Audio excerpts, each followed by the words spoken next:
నమస్తే అమ్మా. ఏంటి నమస్కారం. నేను వచ్చింది మీకోసమే. మీ పేరు? బాలకృష్ణ. మీ పేరమ్మా? శాంతికుమారి.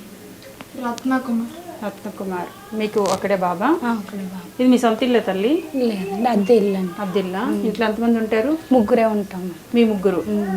మీ అత్త మామయ్య మీ అమ్మ నాన్న? మా అత్తగారు లేరండి, చనిపోయారు. మా మామయ్యగారు కిడ్నీ పేషెంట్, ఆయన టౌన్లో ఉంటారు. ఈ 2 గదులు ఉన్నాయి తల్లి మీకు? 2 గదులు, వంటగది ఒకటి. వంటగది బాత్రూమ్. ఎంత తల్లి రెంటు? 1000 రూపాయలు ప్రస్తుతానికి. అంటే మా ఆయన పొజిషన్ బాగాలేదని రెంట్ పెంచలేదు. 10 ఇయర్స్గా ఉన్నామని ఇంటి వాండర్ గారు వచ్చి చూసి ఇంటి పరిస్థితి బాగాలేదని చెప్పి వాళ్ళు రెంట్ పెంచలేదు. ఏమైందమ్మా ఆయనకి? బ్రెయిన్ స్ట్రోక్, పెరాలసిస్ వచ్చింది. స్ట్రోక్ వచ్చింది, బ్లీడింగ్ అయిపోయింది బ్రెయిన్కి. ఎందుకు? ఏ కారణంతో? ఏదైనా దెబ్బ తగిలిందా? లేదు మేడం, ఆరోగ్యంగానే ఉండేవారు. ఒకరోజు గాలివాన వచ్చింది, సెక్యూరిటీ డ్యూటీ చేసేవారు అనమాట సైట్ దగ్గర. అక్కడ షెడ్ కానీ ఏమి కానీ లేదు, ఆరు బయట ఉండాలి నైట్ అంతా అనమాట. చెట్టు కిందన ఉన్నారు. ఆ రోజు చలి జ్వరం లాగా వచ్చి ఒకేసారి బీపీ, హై బీపీ వచ్చిందని. స్టార్టింగ్ బీపీ కానీ షుగర్ కానీ ఏమీ లేదు, హఠాత్తుగా అలాగైంది అనమాట. అలాగై నైట్ అంతా అక్కడ ఉండిపోయారు, మనకు తెలీదు. మార్నింగ్ నేను కాల్ చేస్తే వేరే వాళ్ళు కాల్ ఎత్తారు. అప్పుడు తీసుకెళ్ళాను కేజీహెచ్ ట్రీట్మెంట్కి తీసుకెళ్ళాను మేడం. కేజీహెచ్లో వాళ్ళు ఇంకా చిన్న పిల్లోడిలాగే ఉంటారు, ఆయన రికవరీ అవ్వడం కష్టము అన్నారు. 3 months మెడిసిన్ ఇచ్చారు, అవి వాడాను. ఫిజియోథెరపీ చేయించాలంటే చేయించాను మేడం. చేయించిన ఆయన రికవరీ కాలేదు మేడం. అలాగలాగా 5 strokes వచ్చింది 2-3 years. ఇప్పుడు మీ పోషణ ఎలా నడుస్తుంది? పోషణ ఏటి లేదు మేడం. నేను ఏం పనికి వెళ్ళడానికి ఆయనకు చూసుకునే వాళ్ళు లేక నేను పనికి ఎక్కడికి వెళ్ళడానికి అవకాశం లేదు మేడం. ఎలా వస్తుంది ఫుడ్? అంటే మాకు అమ్మగారు పెన్షన్ వస్తుంది, ఆవిడకి 4000 పెన్షన్ వస్తే నాకు ఒక బియ్యం అది కొనేసి పంపుతుంది నెలకి. ఎంతో కొంత బియ్యం పంపిస్తే మాకు 15 kgs బియ్యం ఇస్తారు మేడం, రేషన్ బియ్యం. దాంతో మనం అలా అడ్జస్ట్ అవుతున్నాము. అప్పుడప్పుడు మా ఆడపడుచు వాళ్ళు 1000-1500 ఎంతో పంపిస్తారు. అది మేడం, మాకంటూ ఎవరు లేరు, ముందు వెనకైతే ఎవ్వరు లేరు. మీ నాన్నగారు? మా నాన్నగారు చనిపోయారు మేడం. చనిపోయారు. బాబు ఏం చదువుతున్నాను నాన్న? 9th class. ఇప్పుడు 9th వెళ్ళారు. గవర్నమెంట్ స్కూల్, ప్రైవేట్ స్కూల్లో? ప్రైవేట్లోనంటే ఇక్కడ ఈస్టర్న్ విశాఖ అని మన చర్చి స్కూల్ మేడం.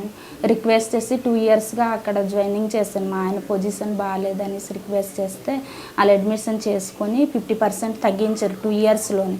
ఇప్పుడు ఈ ఇయర్ నుంచి మనకు తెలియదు మేడం, గవర్నమెంట్లో వేయాలి ఏటనేది ఇంకా డిసైడ్ కాలేదేమో. ఎంత ఫీజు ఎంత అవుతుంది ఆ స్కూల్లో? ఇప్పుడు ఈ ఇయర్స్ పెంచేశారు మేడం, 35,000 వరకు అవుతుంది సంవత్సరానికి. ఓకే. ఇప్పుడు 10th వస్తున్నావా? 9th వస్తున్నావు. భోజనాలు అయ్యాయమ్మా? వంట చేసుకున్నారా? అన్నం వండుకు. ఏం వండారు? అన్నం వండాను మేడం, నైట్ కూర ఉంటే ఉంది మేడం, అదే తింటాము. చికెన్ తెచ్చుకున్నారా? లేదు మేడం, మామూలుగా బంగాళదుంపల్లో మామూలు రొయ్యి పప్పు వేసి వండాను. ఎందుకు నవ్వుతున్నావు చికెన్ అంటే? మనకు తెచ్చుకొని అది ఇది లేదు మేడం. ఎప్పుడు తిన్నారు చికెన్? ఎన్ని రోజులు ఏంది తిని? తినరా మీరు? ఎన్వి తినరా? తింటాం మేడం. అంటే 1 monthకి ఒకసారి చర్చి దగ్గర పెడితే అక్కడ తింటున్నారు. మీరు ఇంట్లో మరి తెచ్చుకొని ఇవ్వడానికి అవ్వదు మేడం. నాన్న ఉండేటప్పుడు ఎప్పుడెప్పుడు తెచ్చుకునేవారు చికెన్? నాన్న ఉండేటప్పుడు ఆదివారంకి ఒకసారి తెచ్చుకున్నాం. వారం తెచ్చేవాడు నాన్న ఉంటే. నేను ఏట అడిగినా కొన్ని ఇచ్చేవారు, బాగా చూసుకునేవారు. నేను స్కూల్కి వెళ్ళినప్పుడు కూడా తోడుగా వచ్చేవారు. స్కూల్లో డ్రాప్ చేసేవారా? నీకు భయం అవుతుందా? ఫ్రెండ్స్ ఉన్నారా నడవటానికి? ఫ్రెండ్స్ ఉన్నారు కానీ నేను సింగిల్గా ఉంటాను, ఎవరితో మాట్లాడినాను. ఎవరో ఒకరు ఏదో ఒకటి అంటారు.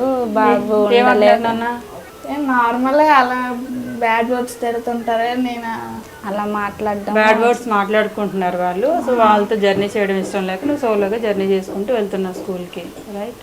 వాళ్ళు కాకపోతే ఎవరొకరు ఫ్రెండ్స్ ఉంటారు, వాళ్ళతో నువ్వు ఎవరో ఒకరితో ఫ్రెండ్షిప్ చేయాలి. మనకంటూ ఎవరో ఒకరు తోడు ఉండాలి. చిన్న వయసు నుంచి అయినా పెద్ద వయసు వరకైనా మనకు తోడు ఉండాలి. మనం ఏదైనా చెప్పడానికైనా మనకు ఫ్రెండ్స్ ఉండాలి. ఫ్రెండ్స్ లేకుండా సింగిల్ జర్నీ చేయకు, ఓకేనా? సో నేను మీకైతే ఫస్ట్ తినడానికి రేషన్ ఇస్తాను, తీసుకోండి.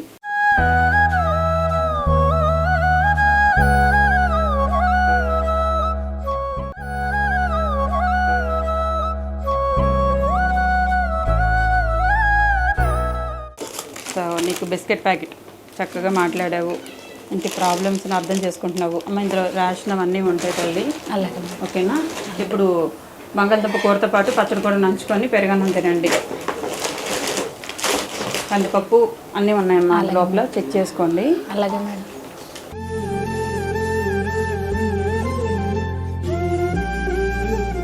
అమ్మ శాంతి గారు, మీకు భగవంతుడు తొందరగా మంచి రోజులు ఇవ్వాలి, ఆయన ఆరోగ్యం తొందరగా సెట్ అవ్వాలని కోరుకుంటున్నాను. మీ ఇల్లు మళ్ళీ నీ పేరు తగ్గట్టుగానే శాంతి నివాసం లాగా నీ జర్నీ శాంతిగా జరగాలని కోరుకుంటున్నాను.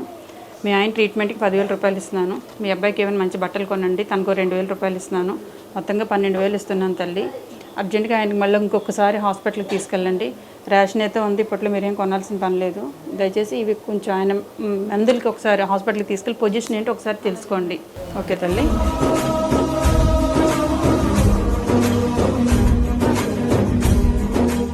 వెళ్ళొస్తానమ్మా.